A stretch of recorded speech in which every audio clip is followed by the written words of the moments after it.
ॐ अज्ञानतिमिरन्धस्य ज्ञानाञ्जनशलाखया चक्षुरुन्मीलितं येन तस्मै श्रीगुरवे नमः। नमो ॐ विष्णुपदाय कृष्णपृष्ठाय भूतले श्रीमते भक्तिवेदान्तस्वामिन् इति नामिने। नमस्ते सरस्वती देवे गौरवाणी प्रचारिणे निर्विशेषा शून्यवादी पाश्चात्यदेशतारिणे। जय श्री कृष्ण चैतन्य प्रभु नित्यानंद श्री अद्वैत गदाधर श्रीवासदि गौरभक्तवृंद। हरे कृष्णा कृष्ण कृष्णा हरे हरे, हरे राम राम राम हरे हरे। हरे कृष्णा। तो अब अपनी अगली शिक्षा में भगवान ऋषभदेव क्या कहते हैं, अब वो अपने बारे में बता रहे हैं। इदम शरीरम मम दुर्विभाव्यम, इदम शरीरम मम दुर्विभाव्यम, सत्वम ही मे हृदयम यत्र धर्मः, पृष्ठे कृतो में यद अधर्म आरात, अतो ही माम ऋषभम प्राहुर आर्यः। तो सबसे पहले वो कहते हैं इदम शरीरम मम, ये जो मेरा शरीर है, दुर्विभाव्यम, ये लोगों की समझ से बाहर है। दुर्विभाव्यम का मतलब होता है मेरे शरीर को समझना अत्यंत कठिन है, लोगों की समझ से बाहर है। अंग्रेजी में इसको कहते हैं इनकंसीवेबल, अचिंत्य है। अचिंत्य मतलब जिसको समझा नहीं जा सकता अपनी बुद्धि के द्वारा। भगवान ऐसा, ऋषभदेव जी ऐसा क्यों कह रहे हैं? क्योंकि देखिए, हमारे शरीर को तो समझा जा सकता है बड़ी आसानी से। भगवत गीता में बताया है, वेदों में बताया है, ये शरीर हमारा जो है ये भगवान की प्रकृति की शक्ति से बना है। इसे भौतिक शक्ति कहते हैं। भौतिक शक्ति से कैसे बना है? ये जो शरीर है, हमारा बाहरी शरीर, ये पंचभूतों का बना है। भूमिर आपो नल वायु खम, ये पांच जो होते हैं ये पंचभूत कहलाते हैं। भूमि का मतलब होता है धरती। तो भूमिर आपो पानी, अनला अग्नि, वायु, वायु तो हम वायु जानते हैं, खम और आकाश। तो इन पांच पदार्थों से ये शरीर बना है, इसको पंचभूत कहते हैं। इसी पंचभूतों से हमारी ये खाल बनी है, उसी से हड्डियां बनी हैं, मांस बना है। और आयुर्वेद के अनुसार ये शरीर कफ, पित्त, वायु, इन तीन चीजों से बना हुआ है। और जो अंदर का हमारा शरीर है, जिसको सूक्ष्म शरीर कहते हैं, वो तीन पदार्थों से बना है। वो दिखाई नहीं देता है। ये भौतिक शरीर, स्थूल शरीर दिखाई देता है जो पंचभूत का बना है। लेकिन ये जो हमारा अंदर का शरीर है, जिसे सूक्ष्म शरीर कहते हैं, वो तीन पदार्थों का बना है। मन, बुद्धि और अहंकार। मन तो हम लोग जानते हैं, मन में अनेकों प्रकार के विचार उत्पन्न होते हैं, ये मन है। ये जो विचार उत्पन्न होते हैं, इनको विवेक के द्वारा, बुद्धि के द्वारा हम कुछ विचारों को अपनाते हैं, कुछ विचारों को ठुकरा देते हैं। मन कहता है मुझे इधर करना है, मुझे उधर जाना है, मुझे ये करना है। बुद्धि के द्वारा हम विचार करते हैं हमें क्या करना है, क्या नहीं करना है, उसे बुद्धि कहते हैं। और अहंकार के द्वारा हम क्या हैं वो हम समझते हैं। जैसे उदाहरण के तौर पर हम कहते हैं मैं ये शरीर हूँ, हम कहते हैं जहाँ पर ये शरीर ने जन्म लिया है, जैसे मैं भारतीय हूँ, किसी ने अमेरिका में जन्म लिया वो कहता है मैं अमेरिका का रहने वाला हूँ। ये शरीर अगर पुरुष का है तो हम कहते हैं मैं पुरुष हूँ, स्त्री का है तो हम कहते हैं स्त्री है, जानवर का तो हम कहते हैं जानवर है। या फिर हम लोग सोचते हैं कि मैं बड़ा बुद्धिमान हूँ, कोई सोचता है कि मैं बुद्धू हूँ। तो इस प्रकार से अहंकार का मतलब होता है आइडेंटिटी, जिसके द्वारा हम कौन हैं ये जब पहचान होती है वो अहंकार के द्वारा होती है। तो ये 3 के द्वारा सूक्ष्म शरीर बनता है। अब भगवान का शरीर ना तो पंचभूत का बना है और ना ये 3 सूक्ष्म पदार्थों का बना है, ना भगवान का शरीर कफ पित्त वायु से बना है। भगवान का शरीर पूर्ण रूप से आध्यात्मिक है। इसलिए भगवान के शरीर को क्या कहते हैं? सत चित आनंद विग्रह। विग्रह का मतलब होता है रूप। भगवान का रूप वेदों में कैसे बताया है? सत चित आनंद स्वरूप है भगवान। हमारा शरीर क्या है? उसका उल्टा है, असत है। असत का मतलब होता है टेम्परेरी, अस्थाई। सत का मतलब होता है परमानेंट, स्थाई। तो ये शरीर तो परमानेंट नहीं है, इसलिए इसको असत कहते हैं। चित्त का मतलब होता है पूर्ण रूप से चेतना, पूर्ण रूप से ज्ञान।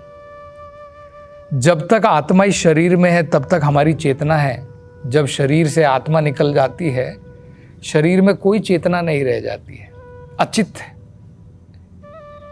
मतलब जो थोड़ी बहुत चेतना आती है वो आत्मा के द्वारा है, ये शरीर में चेतना नहीं है, इसलिए अचित्त है। और हम लोग सोचते हैं कि शरीर से मुझे आनंद मिलेगा। असल में देखा जाए तो शरीर से आनंद नहीं मिलता है। आत्मा का स्वरूप आनंद का है और हम शरीर में आनंद ढूंढ रहे हैं, इसलिए निरानंद। लेकिन भगवान का स्वरूप जो है सत चित आनंद स्वरूप है। भगवान क्यों कह रहे हैं दुर्विभाव्यम, कि मेरे शरीर को समझना बड़ा मुश्किल है, समझ के बाहर है, क्योंकि भगवान का शरीर हमारे जैसा नहीं है। अब देखिए, हम जब शरीर लेते हैं, कैसे लेते हैं? इसके पीछे कुछ कारण होता है। क्या कारण होता है? ये हमारे बस की बात नहीं है, ये हमारे हाथ में नहीं है। क्या हम में से कितने लोगों ने ये पहले से सोचा था कि भाई मेरा जन्म पुरुष के रूप में होना चाहिए, मेरा जन्म स्त्री के रूप में होना चाहिए, मेरा जन्म भारतवर्ष में होना चाहिए, मेरा जन्म अमेरिका में होना चाहिए? ये सब हमारे हाथ में तो नहीं है। हम तो अपने कर्म करते हैं, कर्म के आधार पर प्रकृति के नियमों के द्वारा हमें जन्म मिलता है और वो हमें स्वीकार करना पड़ता है। हमने थोड़ी सोचा था कि भाई मेरी नाक ऐसे होनी चाहिए, मेरी आंखें ऐसे होनी चाहिए। वो कर्म के द्वारा हमें ग्रहण करना पड़ता है। लेकिन भगवान जब आते हैं भगवान अपनी आत्मा माया के द्वारा आते हैं। भगवान को ये भौतिक शक्ति संसार में नहीं भेजती है। भगवान स्वयं अपनी आत्मा माया के द्वारा भगवान संसार में आते हैं। संभवामि आत्म मायया, भगवद गीता में भगवान कहते हैं। कैसे आते हैं? अपनी शक्ति के द्वारा भगवान प्रकट होते हैं। तो ये अंतर होता है। अर्जुन को भी देखिए, भगवान कृष्ण भगवद गीता में क्या कहते हैं। ये बड़े समझने लायक बात है कि भगवान के शरीर में और हमारे शरीर में बहुत अंतर है। इसलिए किसी को भी भगवान नहीं समझ लेना चाहिए। तो अर्जुन को भगवान 4 अध्याय में भगवद गीता में कहते हैं कि हे अर्जुन, ये ज्ञान मैंने भगवद गीता का तुम्हारे से पहले सूर्य भगवान विवस्वान को दिया था।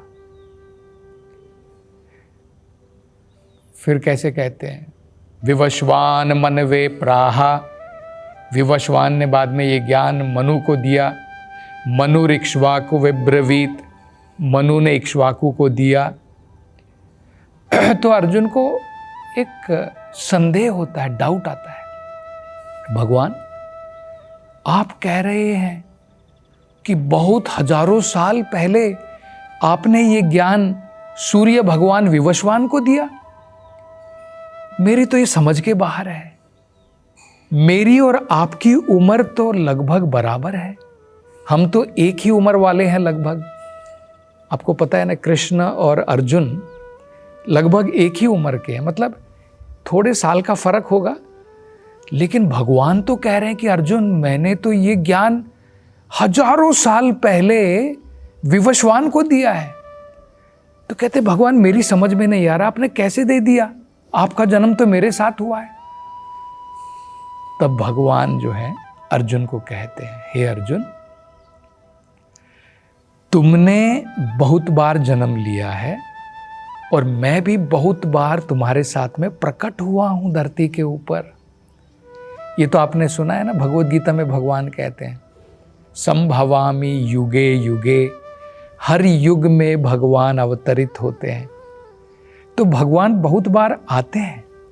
तब अर्जुन से कहते कि अर्जुन, जब भी तुम आते हो और बाद में जब तुम नया शरीर लेते हो, पुराना शरीर तुम भूल जाते हो, तुम्हें याद नहीं रहता है, क्योंकि तुम्हारा शरीर बदल जाता है। देखिए, जब शरीर बदलता है तो हम भूल जाते हैं। शरीर बदलेगा, आप भूल जाएंगे। बचपन का शरीर बदल करके युवा हो जाता है, बचपन की चीजें हम भूल जाते हैं।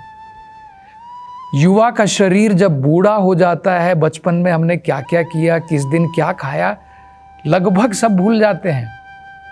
और जब हम ये मनुष्य जीवन का शरीर का त्याग करके कोई दूसरा जीवन ले लेते हैं, अगला जीवन, तब तो पूर्ण रूप से भूल जाते हैं।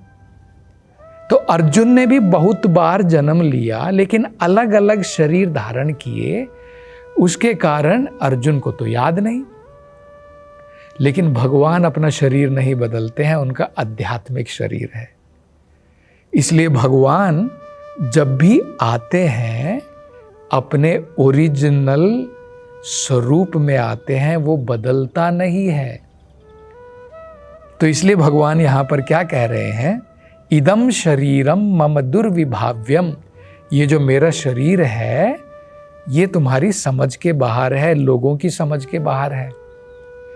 और भगवद गीता में भी भगवान कहते हैं जब भगवान अवतार लेकर के आते हैं, लोग क्या सोचते हैं, मानुषिम तनुम आश्रिता, लोग सोचते हैं मूर्खता के द्वारा, अवजानन्ति माम मूढ़ा, मूढ़ लोग जो होते हैं, मूर्ख लोग, वो क्या सोचते हैं कि जब भगवान भी आते हैं वो भी मनुष्य का शरीर लेते हैं। तो वही भगवान बता रहे हैं कि भगवान मनुष्य का शरीर नहीं लेते हैं, भगवान अपने ओरिजिनल शरीर में आते हैं। और उनके शरीर को समझना हमारी समझ के बाहर होता है, ये पहले कह रहे हैं। आगे देखिए क्या कहते हैं, सत्वम ही में हृदयम यत्र धर्मः, सत्वम ही में हृदयम, मेरा हृदय जो है वो सत्य है। सत्वम का मतलब होता है स्पिरिचुअल, वो आध्यात्मिक है। हमारा हृदय जो है भौतिक संसार में वो भौतिक है, वो सत्वम नहीं है, वो असत्वम है। और भगवान कहते हैं कि ये जो मेरा हृदय है जो आध्यात्मिक है, यत्र धर्मः, उसमें तुम्हें क्या मिलेगा, मेरे हृदय में तुम्हें क्या मिलेगा, भागवत धर्म मिलेगा। भागवत धर्म का मतलब क्या होता है, भगवान की भक्ति। भगवत गीता में भी भगवान जो है भक्ति के बारे में बताते हैं। देखिए, भगवान और भक्त के बीच में जो वार्तालाप है वो भक्ति ही तो होगी ना। दो व्यापारियों के बीच में जो वार्तालाप होता है वो व्यापार के बारे में होगा। दो पॉलिटिशियन के बीच में जो वार्तालाप होगा वो पॉलिटिक्स होगा। इसी प्रकार से भगवान कृष्ण है, अर्जुन भक्त है, दोनों के बीच में जो ये भगवत गीता का जो वार्तालाप है ये भक्ति है। तो यही भगवान बता रहे कि मेरे हृदय में तुम्हें क्या मिलेगा, धर्मा। मेरे हृदय जो स्पिरिचुअल है, जो आध्यात्मिक है, यत्र धर्मः, उसमें तुम्हें धर्म मिलेगा। पृष्ठे कृतो में यद अधर्म आराध, और पीछे हृदय में धर्म, और मेरे पीछे भगवान कह रहे बहुत दूर मैंने अधर्म को छोड़ दिया है। अधर्म का मतलब होता है जो भगवान की भक्ति से जो रहित होकर के बाकी कर्म है, भगवान कहते हैं वो सब मैंने दूर कर दिए हैं। उनसे मेरा कोई लेना देना नहीं है, उनसे मेरी संतुष्टि नहीं होती है। भक्ति के द्वारा, भागवत धर्म के द्वारा मेरी संतुष्टि, क्योंकि वो मेरा हृदय है। और अंत में कहते हैं अतो ही माम ऋषभम प्राहुरार्य, इसलिए मुझे ऋषभ कहा जाता है। ऋषभ का मतलब होता है सभी चेतनाओं में जो सबसे श्रेष्ठ है, उन्हें ऋषभ देव कहते हैं।